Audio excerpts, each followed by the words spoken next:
Salve, salve, salve, salve, rapaziada! Tudo certo com vocês? Como vocês estão? Vamos falar sobre Kevin Viveiros, minha rapaziada. Lembrando que Kevin Viveiros foi liberado para ir lá para Colômbia resolver problemas particulares, questões familiares. Isso aí, obviamente, a gente nunca vai comentar um ai de um jogador que precisa resolver algo da sua vida pessoal. Cada um sabe onde o calo aperta. Mas eu acho que a ausência do Viveiros e a falta de produção ofensiva que o Atlético teve na última partida contra o Coritiba, que até agora é o único jogo que o Atlético jogou com seu time principal, ele deixa uma impressão, ele deixa um gostinho que existe uma certa dependência do Viveiros para o Atlético ser um time mais efetivo ofensivamente, né? Que sem o Viveiros o Atlético ele vira um time meio arame liso, assim, não consegue criar chances, não consegue ser aquele time mais letal que eu acho que o Viveiros ele trouxe um pouquinho dessa perspectiva pro torcedor. Saber que você tem um camisa 9 ali, saber que você tem um matador ali pro torcedor do Atlético acaba sendo muito importante, até porque é um clube que historicamente ele tem nos seus camisas 9 referências, que ele tem nos seus camisas 9 nomes que realmente tem toda a capacidade de fazer a diferença pro clube nos mais diversos contextos, né? Mas eu queria debater um pouquinho o papel que o Viveiros ele entra nesse campeonato brasileiro com vocês, porque eu acho que aí a gente tá falando de um jogador que tem muito a entregar, mas tem muito a se provar também, né? Eu acho que é muito, assim, a síntese do time do Atlético para esse campeonato brasileiro. Um time que, na teoria, tem muito potencial de crescimento, um time que, na teoria, quando pegou os times da Série A ao longo da Copa do Brasil, acho que conseguiu demonstrar uma força competitiva muito legal, mas o time que na teoria ainda tem realmente essas questões para mostrar pro próprio Atlético, pro seu próprio torcedor e pro restante do futebol brasileiro que é um time realmente competitivo. Eu acho que o Viveiros ele tá nesse balaio de jogadores que aparentemente são muito bons, mas será que são muito bons pro contexto de Série A? Lembrando, Viveiros, quando chega no Atlético, era artilheiro da Libertadores, fazendo gol no Inter, incomodando Bahia. Então, assim, Viveiros na última temporada teve pelo menos ali uns 5, 6 confrontos contra times da Série A do Campeonato Brasileiro e eu acho que incomodou. Além, obviamente, dos confrontos contra São Paulo e Corinthians, né? Acho que a gente não pode esquecer na Copa do Brasil. Mas vamos botar primeiro a questão da dúvida, depois a gente fala sobre a solução. Eu acho que o Viveiros ele tem uma questão muito clara que não é nem sobre o nível da competição, mas é sobre o cenário do jogo. O Viveiros é um jogador que ele tem 13 participações em gol pelo Atlético, tá? Na última temporada. Somente duas foram com o Atlético com mais posse de bola. O gol contra o Avaí, onde ele sofre o pênalti bate. E, se eu não me engano, teve mais um jogo. Teve mais um jogo também. Ah, Volta Redonda, assistência que ele dá pro gol do Leozinho contra a Volta Redonda. Então, assim, é um cenário onde o Viveiros, ele se sente muito mais confortável no estilo de jogo muito bem definido. A minha pergunta é, o Viveiros é um atacante monossituacional? O Viveiros é um atacante que só consegue se criar quando ele bota na frente contra o marcador e ele vai disputar no corpo e ele vai ganhar nessa disputa física e vai conseguir atacar a profundidade? Porque se for isso, eu acho que a gente tem uma má notícia de forma geral, assim. Acho que se for isso, acho que o torcedor do Atlético ele sabe que ele vai passar por alguns problemas sérios, porque o Viveiros, de certa forma, ele precisa ser mais do que isso. O Viveiros, de certa forma, precisa entregar mais do que isso. Se o Viveiros se resumir a um atacante rompedor, vai ser muito importante em muitos momentos. Eu acho que o Atlético vai precisar ser mais um time reativo do que um time propositivo. Mas, por exemplo, no clássico, se o Viveiros entra no segundo tempo para ficar ali entre os zagueiros. E aí a gente tem um perfil, né?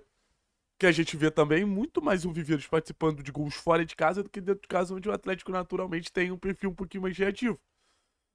Então, por exemplo, no Beira-Rio, na estreia do Atlético no Campeonato Brasileiro, minha expectativa é gigante de ter um Viveiros nos ajudando, condicionando o jogo, fazendo com que o Atlético ataque a partir dele.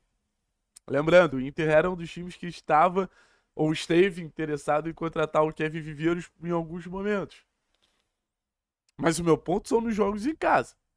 Fora de casa contra a Inter, contra o Flamengo, contra o Palmeiras, eu acho que o Viveiros incomoda qualquer zagueiro hoje no futebol brasileiro da Série A, no contexto que ele se sente confortável, nesse um contra um que ele se sente confortável. Então eu não consigo falar que existe uma dependência do Viveiros, se ele não me entrega uma amplitude maior de contextos onde ele pode ser desequilibrante. Se ele, assim, se eu tiver a noção que o Viveiros pode ser desequilibrante em um contexto só, eu vou ficar muito frustrado, porque querendo ou não, é uma referência do time do Atlético. Como eu disse, o Atlético ele joga de um jeito a partir do Viveiros. A gente fez um vídeo mais cedo falando que a identidade do Atlético é um jogo de transição. Isso tudo mudou graças ao Viveiros. Você quer maior prova de impacto? Você quer maior prova de desequilíbrio? O Viveiros é um jogador que ele consegue por si só definir, entre aspas, a maneira como o time vai jogar. Isso é coisa de jogador grande, gente.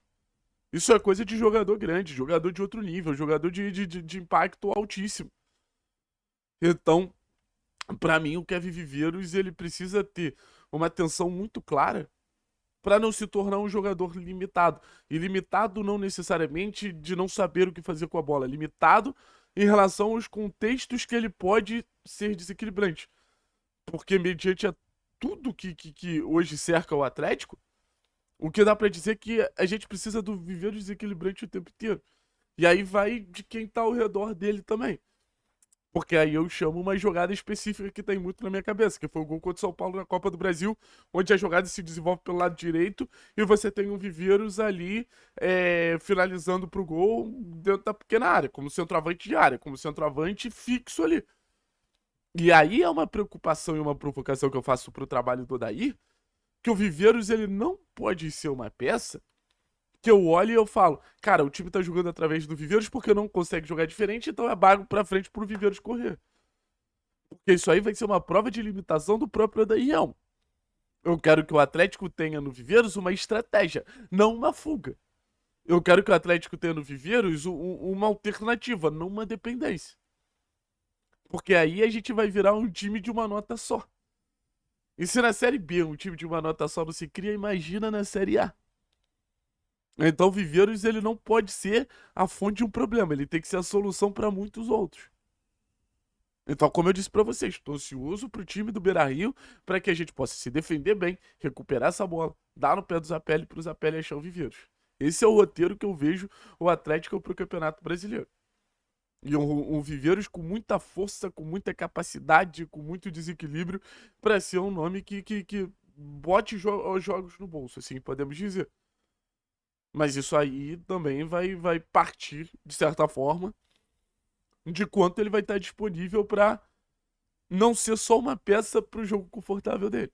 Da mesma maneira que o Atlético não pode cair na armadilha da zona de conforto desse jogo de transição para o Viveiros não pode cair na armadilha de não tentar impactar de outra maneira. Só do jeito que ele acha mais razoável ali que esse jogo de transição para ele. Acho que a provocação tá clara. Pra mim é muito óbvio que é uma referência técnica do time do Atlético. Pra mim é muito óbvio que não existe independência. E pra mim tá muito óbvio que não pode existir. Viveiros com certeza vai ajudar muita gente do dia 28 pra frente nas 38 rodadas que a gente tem de Campeonato Brasileiro.